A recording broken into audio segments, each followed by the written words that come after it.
Bom dia, pessoal. Na aula de hoje a gente vai fazer um exercício aqui de dimensionamento, né?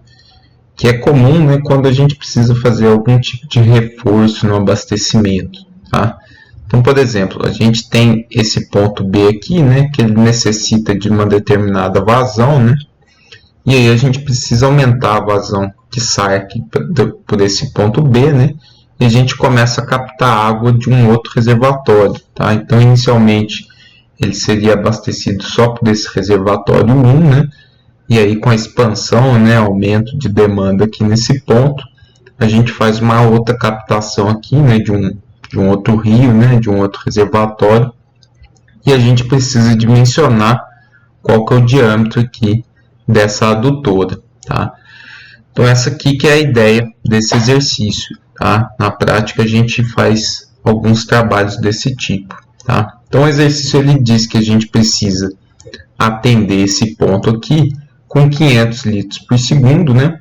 Os dados da primeira adutora aqui, trecho 1, ele já dá, né, o comprimento e o diâmetro, e a gente tem que definir qual que é o diâmetro para essa segunda adutora aqui, tá? Bom, inicialmente, né, a gente pode pensar, bom, será que esse reservatório aqui precisa realmente contribuir com esse ponto, tá? Então, a gente pode verificar quanto de vazão esse reservatório aqui consegue fornecer, né, sem a ajuda desse reservatório, tá? E quando que isso vai acontecer? Bom, quando a carga piezométrica aqui no ponto B, né, ela for igual ao nível aqui do meu reservatório, tá? Então, nessa condição aqui, né, eu tenho a linha aqui paralela, né, a cota do meu reservatório, eu não tenho nenhum desnível aqui, né, da linha piezométrica, então esse trecho aqui contribuiria, né, com uma vazão nula, tá? E aí só esse primeiro trecho aqui forneceria, tá? Se ele conseguir abastecer os 500 litros por segundo, né, em teoria, eu não preciso desse reservatório, tá? Se ele fornecer uma vazão um pouco menor, né, aí eu vou ter que utilizar esse reservatório sim, tá? Bom, então se a gente aplicar aqui Bernoulli entre o ponto A e o ponto B, né, eu vou ter que ZA é igual a PB mais PB sobre gama mais ZB mais a perda de carga entre A e B, tá? Aqui a gente falou já para desprezar a carga cinética, né? Então aparece aqui só a nossa cota piezométrica, tá? Que eu vou chamar aqui de HB, só para simplificar, tá? E a gente adotou, né, que essa cota piezométrica aqui seja exatamente 120, né? Para não ter nenhuma contribuição aqui desse reservatório, tá? Então o que a gente vai ter, né? O exercício aqui ele dá o fator de atrito da fórmula universal, né? Então a gente vai utilizar a fórmula universal para o cálculo da perda de carga, tá? Fazendo esses cálculos, né, a gente vai ter aqui então 125 da cota do reservatório, nossa cota piezométrica é a cota do reservatório, 120, mais a perda de carga, né? Então 0,04 vezes o comprimento, que é 400 metros, dividido pelo diâmetro, vezes aqui eu vou colocar a vazão ao quadrado sobre a área ao quadrado. Então a área a gente pode calcular aqui com esse diâmetro, né? Então isso aqui vai dar a velocidade ao quadrado, né? Dividido também por 2G. Então, a nossa única incógnita é a vazão, né?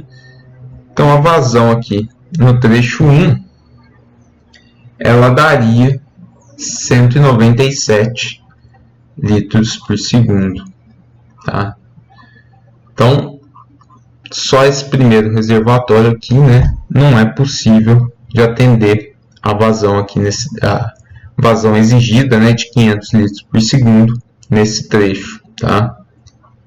Então, o que vai acontecer, né, que essa nossa hipótese aqui da carga piezométrica em B ser igual a 120, ela não é verdade, tá? Para eu aumentar a vazão, né, que eu estou retirando aqui desse reservatório A, né, a carga piezométrica aqui tem que descer, né? Ou seja, a minha linha piezométrica vai ficar mais inclinada, né? A minha perda de carga unitária vai ser maior, quer dizer que eu estou transportando uma vazão maior, tá? Só que reduzindo a cota piezométrica aqui do ponto B, né? Esse reservatório aqui, ele começa a conseguir fornecer um pouco de água também para esse ponto, tá? Então eu vou ter dois trechos aqui abastecendo esse ponto B, tá? E aí a gente tem que determinar qual que é esse diâmetro, tá? Bom, o que a gente vai fazer aqui, né, é aplicar Bernoulli, então, do ponto A ao ponto B, né, que a gente sabe agora, sabe que ele vai fornecer água para cá, e depois do ponto C para o ponto B, que a gente sabe também, né, que ele vai ter que fornecer um pouco de água para esse ponto B, tá? Então, fazendo isso, né, a gente vai ter aqui, então, aplicando de A para B, a gente tem que ZA é igual a HB mais a perda de carga entre A e B. Tá? E aplicando também entre C e B, a gente tem o seguinte, né, que ZC é igual a HB mais a perda entre C e B, né? Lembrando aqui que esse HB, né, representa aqui a cota piezométrica, né, que é a soma da pressão com a cota desse nosso ponto aqui, tá? Bom, só uma ressalva, né? O exercício ele não exige nenhum tipo de valor de pressão aqui nesse ponto, tá? O que não é normal, né? A gente tem algumas normas que estabelecem a pressão mínima nesses pontos de abastecimento, tá? Mas aqui ele não faz nenhuma exigência. Então, a gente não teria que satisfazer nenhuma restrição, tá? Mas é importante a gente verificar a pressão nesse ponto aqui, tá? Bom, então a gente tem duas equações aqui, tá?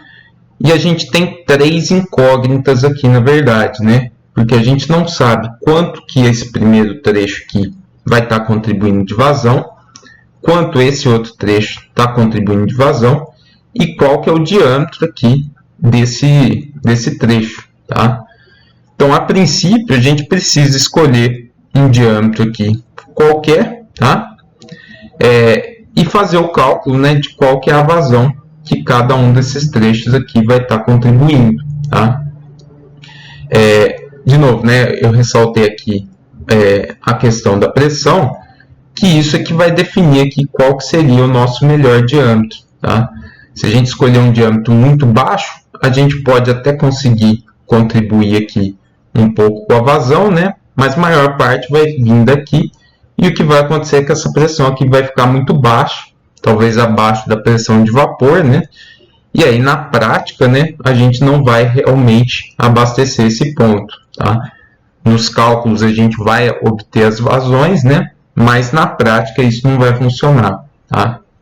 Então a gente vai fazer isso para dois diâmetros, né, e verificar as diferenças que vão ter aqui na cota piezométrica desse ponto B, tá?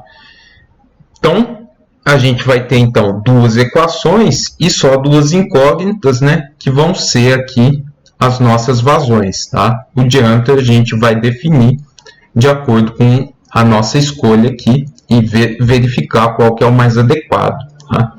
Então eu vou isolar HB aqui, né, e igualar essas duas equações. Então, o que a gente vai ter aqui dessa primeira, né, que HB é ZA menos delta H AB, e isso é igual, né, a ZC menos delta HCB, tá? Eu vou abrir aqui a nossa equação de perda de carga, tá? O que a gente vai ter aqui desse lado esquerdo, né? ZA menos F, eu vou colocar aqui F1 vezes L1 sobre D1 vezes Q1 ao quadrado sobre A1 ao quadrado vezes 2G, tá? Então, essa aqui seria a perda de carga, né, no trecho 1 aqui, entre A e B. E aqui na segunda parcela, né, eu tenho que ZC menos F2 vezes L2 sobre D2. E aqui Q2 ao quadrado sobre A2 ao quadrado vezes 2G. Tá? Bom, aqui no primeiro trecho, né, vamos olhar, a gente tem todas as condições aqui, né, cota do reservatório, fator de atrito, comprimento e diâmetro do trecho, tá? Eu tenho todas essas parcelas. No segundo trecho, né, eu tenho a cota do reservatório C, o fator de atrito ele vai ser o mesmo, né, a gente vai considerar que é o mesmo material da tubulação, o comprimento eu tenho, o diâmetro eu não tenho, né, mas eu vou escolher um que eu vou querer usar e depois verificar as condições, tá? E aí eu consigo calcular a área aqui, tá? Bom, só que eu ainda tenho aqui agora uma equação, né, com duas incógnitas. Só que eu tenho uma segunda equação, né, da continuidade, que eu sei que o que chega aqui mais o que chega daqui, né, tem que ser igual ao que sai aqui em B, tá? Então eu sei que Q1 mais Q2 é igual ao meu QB, né, que são esses 500 litros por segundo que eu preciso, tá? Então eu posso substituir aqui, né, isolar o Q1, né, ou o Q2 e ficar em função só de uma dessas duas vazões, tá? Então eu posso falar, por exemplo, né, que Q2 é 500 menos Q1, tá? E aí substituir esse valor aqui, tá? Então é isso que eu vou fazer, tá? Eu vou falar que Q2, aí já em metros cúbicos por segundo, né, 0,5 menos Q1, tá? Então eu vou utilizar isso aqui e substituir aqui nessa variável, tá? Outra coisa que eu vou fazer só para simplificar aqui a escrita do equacionamento, né, eu vou falar que toda essa parcela aqui, que é um valor constante, tá? Eu vou chamar isso aqui de K, tá? Então eu vou ficar com ZA menos K1 Q1 igual ZC menos K2 Q2. Então, simplificando a nossa equação, né, a gente vai ficar aqui com ZA menos K1 vezes Q1 ao quadrado, né? Isso é igual a ZC menos K2 vezes, aí já substituindo, né, 0,5 menos Q1 ao quadrado. Tá?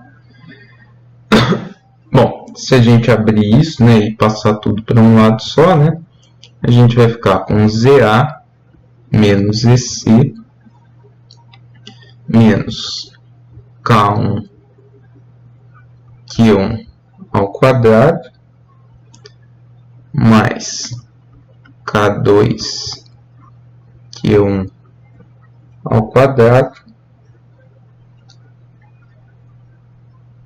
menos K2 vezes Q1 mais 0,25 vezes K2, isso é igual a zero, tá? Então, esses coeficientes K aqui a gente consegue determinar, né?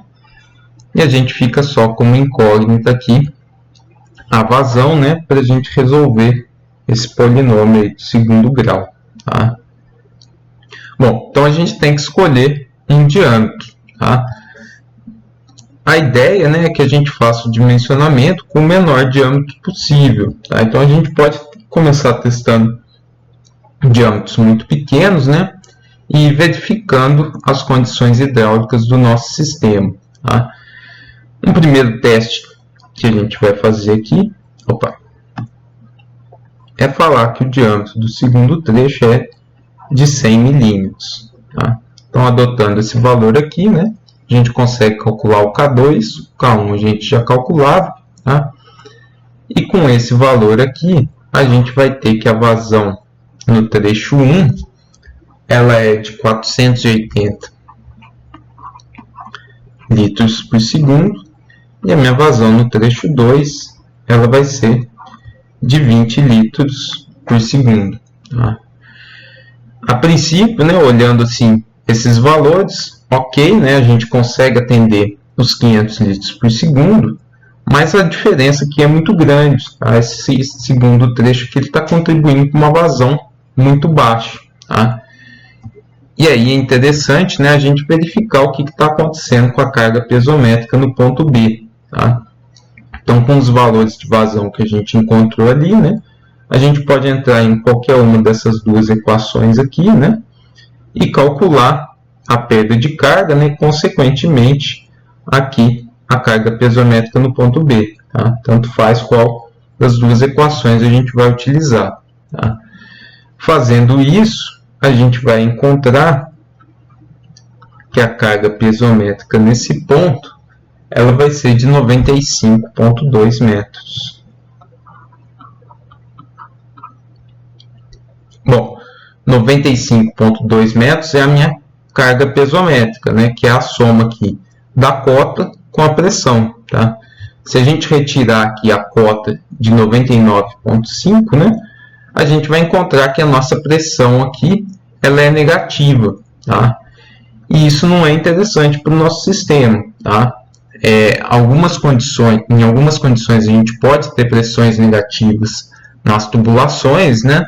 Mas ao fazer um projeto a gente sempre evita que isso ocorra. Tá? Então nessa fase de projeto a gente não pode deixar que o nosso sistema tenha pressões negativas. Tá?